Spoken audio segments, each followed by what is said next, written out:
commerçants, profession libérale, artisans, on avait la possibilité, à votre conversation et d'y venir tout de suite, de ne pas être écrasé par le poids des formalités comptables et fiscales liées à votre. Alors, de quoi s'agit-il? Il y a deux régimes. Il y a le régime micro et le régime auto-entrepreneur. Le régime micro, il se distingue en régime micro BIC pour le régime micro BNC. Alors, les BIC, c'est quoi? Ce sont les bénéfices industriels et commerciaux. C'est l'artisan, le commerçant. Le BNC, ce sont les bénéfices non commerciaux, ce sont les professions libérales au sens large. Alors, l'avantage de ce régime micro, et je parle donc aussi bien pour le BIC que pour le BNC, c'est que vous êtes dispensé d'établir un bilan, d'établir un compte de résultat, de faire une évaluation de vos stocks.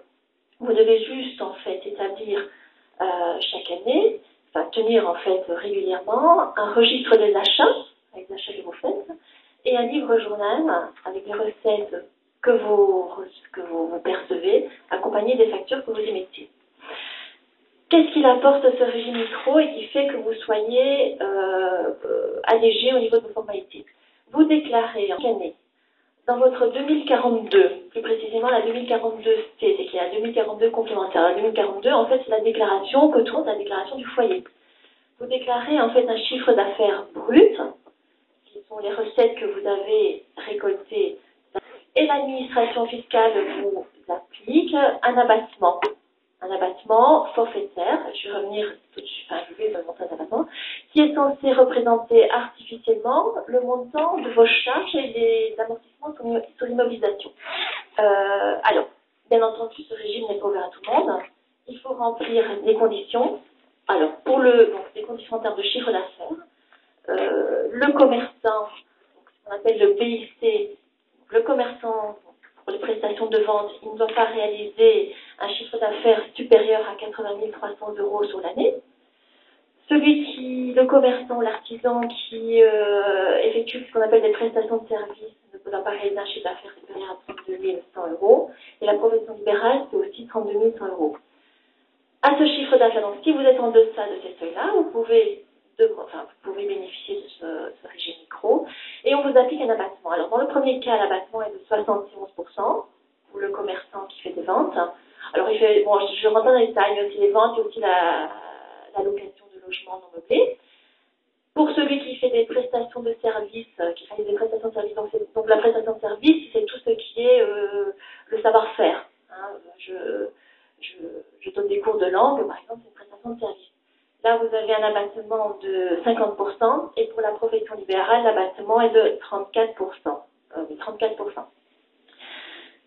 Ça, c'est le régime micro. Le régime auto-entrepreneur, c'est différent. C'est-à-dire que c'est différent au niveau de la déclaration des revenus. Au niveau des conditions, c'est sensiblement la même chose. Vous ne devez pas dépasser un seuil, qui est le même seuil que celui applicable au micro. Vous devez avoir adhéré au micro-social, nous allons vous en parler. Vous devez aussi avoir, les revenus de votre foyer fiscal ne doivent pas dépasser certains seuils. Donc le revenu fiscal est composé de vous, de votre conjoint et des enfants. Alors à titre d'exemple, le célibataire sans enfant ne doit pas avoir perçu des revenus supérieurs à 26 420 €. Alors si vous choisissez pour le régime de l'auto-entrepreneur, que vous remplissez les conditions, vous payez l'impôt, non pas l'année d'après, lorsque vous rentrez votre déclaration fiscale, donc ça va être maintenant, au mois d'avril-mai, mais vous payez l'impôt tous les mois ou tous les trimestres selon ce que vous choisissez, après avoir perçu vos revenus. Et si vous ne percevez pas de revenus parce que votre chiffre d'affaires est nul, vous ne payez pas d'impôt. Ça s'appelle en fait le versement libératoire. Donc, vous le payez en même temps que vous payez vos charges sociales. Ça, je ne rentre pas, c'est pas ma partie. Je ne rentre pas là-dedans. Alors, pour conclure, j'ai vraiment brassé très très vite ces régimes. Pour conclure, il ne faut pas croire que le régime micro ou le régime auto-entrepreneur est nécessairement adapté à votre situation. Hein. Voilà. Il faut vous renseigner auprès d'un professionnel de la comptabilité, du droit fiscal. Pourquoi c'est pas adapté? Parce que quand vous optez, c'est pas une option, parce que le régime micro est de droit, mais quand vous demandez l'application de ces régimes-là, vous en profitez. Par exemple, vous ne pouvez pas assujettir votre activité à la TVA. Supposez que vous pourriez bénéficier de la franchise si vous faites un chiffre d'affaires inférieur supérieur au montant à partir duquel l'assujettissement à TVA est obligatoire, vous ne pouvez pas bénéficier du régime TVA. Donc ça veut dire que vous ne pouvez pas non plus récupérer en amont la TVA que vous avez payée lorsque vous avez acheté vos meubles, acheté votre ordinateur, ou bien acheté un logiciel, ou acheté, voilà, parce que vous avez investi pour votre entreprise. Par ailleurs, je vous avais bien compris que pour le régime micro, vous avez un abattement forfaitaire de charges, 71% pour les ventes, 34% pour les professions libérales, mais peut-être que vous avez plus de charges que 34%. Vous investissez, vous avez beaucoup de frais. Alors dans ce cas-là, effectivement, le régime ne sera pas intéressant pour vous, parce que si vous gagnez 100, qu'on vous applique 34% de charges, vous serez imposé sur 66 euros. Enfin, je schématise, 66 euros. Et vous paierez l'impôt sur 66 euros. Alors que vous avez peut-être, les premières années, eu pour 80% de charges. Donc vous avez payé de l'impôt sur des revenus que vous n'avez pas touchés, parce que vous les avez perçus, mais vous les avez redépensés pour investir. Voilà. Donc ceci pour vous dire que ce sont des régimes qui sont très bien parce qu'ils vous allègent la tâche au niveau comptable et fiscal, mais ils ne sont pas nécessairement adaptés. Donc c'est une analyse au cas par cas. Voilà. Je compléterai simplement au niveau fiscal. N'hésitez pas à aller consulter vos inspecteurs des impôts ou contrôleurs des impôts. À l'accueil, vous avez la DRFIP PACA, donc, qui est l'ancienne direction des services fiscaux. Vous pouvez aller à l'accueil à Sadi-Carnot, à Bordes et à Sainte-Salle. Je passe maintenant la parole à François de Sanquini pour nous évoquer le volet social. Alors, l'auto-entrepreneur. Donc, si vous voulez vous installer en qualité d'auto-entrepreneur, pour vous inscrire, la solution la plus facile, la plus rapide et la plus sûre, c'est d'aller sur le site www.lautoentrepreneur.fr. Alors, vous faites bien attention quand vous cherchez ce site. Il n'y en a qu'un seul officiel, gratuit, c'est donc celui-là, www.lautoentrepreneur.fr. Donc là, ici, j'ai le point sur l'auto-entrepreneur où vous avez l'adresse du site.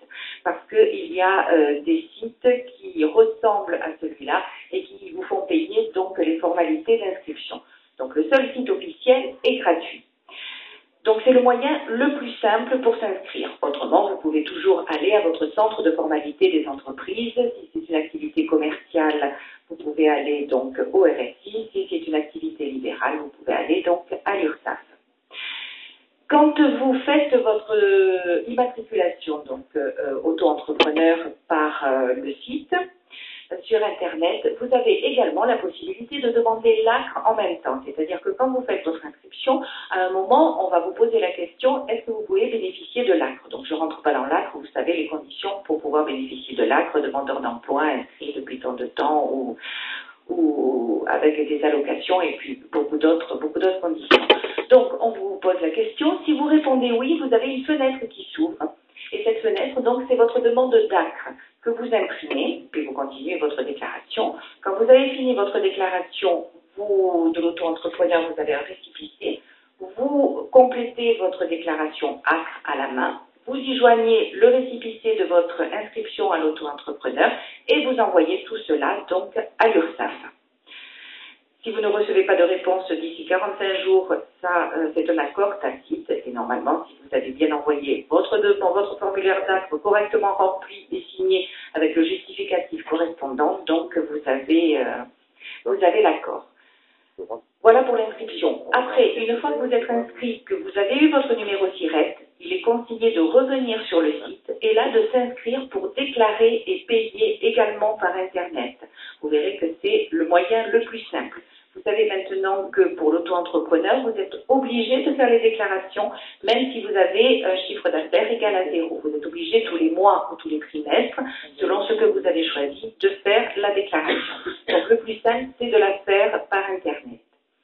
Pour en revenir à l'ACRE, le fait de bénéficier de l'ACRE, ça vous donne droit à des taux réduits. Donc c'est très intéressant. C'est votre chiffre d'affaires que l'on multiplie par un taux réduit. La première année, la deuxième année, il augmente un petit peu, la troisième année aussi, et après vous rentrez donc dans les taux classiques à partir du moment donc où vous ne dépassez pas le chiffre d'affaires qui a été évoqué tout à l'heure. Donc tous ces points, je ne vous énonce pas donc les pourcentages puisqu'on est un petit peu pressé, là on a dépassé le temps, vous les avez dans ces documents. Si vous êtes intéressé, n'hésitez pas à les prendre et vous avez également le stand de l'URSSAF où nous les avons à disposition. Qu'est-ce que je peux vous dire d'autre rapidement? Vous pouvez, en étant auto-entrepreneur, donc avoir deux activités. En vous inscrivant donc sur le site, on vous demande quelle est votre activité principale. Donc vous la notez. Et après, vous avez aussi, est-ce que vous allez faire une activité accessoire? Donc vous pouvez avoir deux activités tout en étant au régime de l'auto-entrepreneur. Et là, donc, il y a des taux différents qui s'appliqueront. Mais je pense que si vous êtes concerné par un de ces cas de figure, venez sur le stand ou venez après, donc je vous l'explique.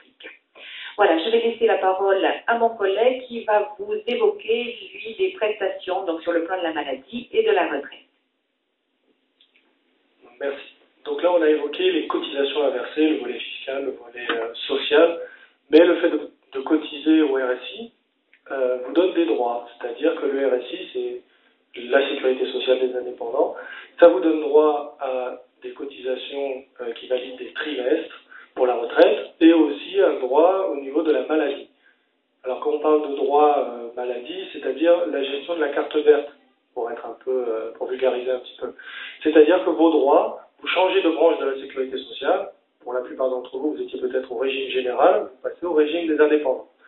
Le régime des indépendants a des guichets qui s'appellent des organismes conventionnés qui sont chargés de gérer le régime de base.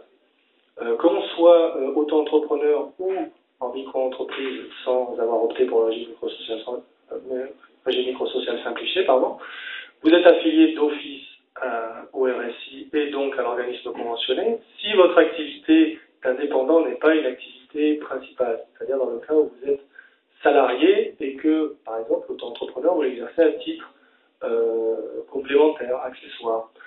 Vous dépendez du régime de sécurité sociale de votre activité principale, puisque vous ne pouvez pas être remboursé par deux organismes, deux fois par deux guichets de la sécurité sociale.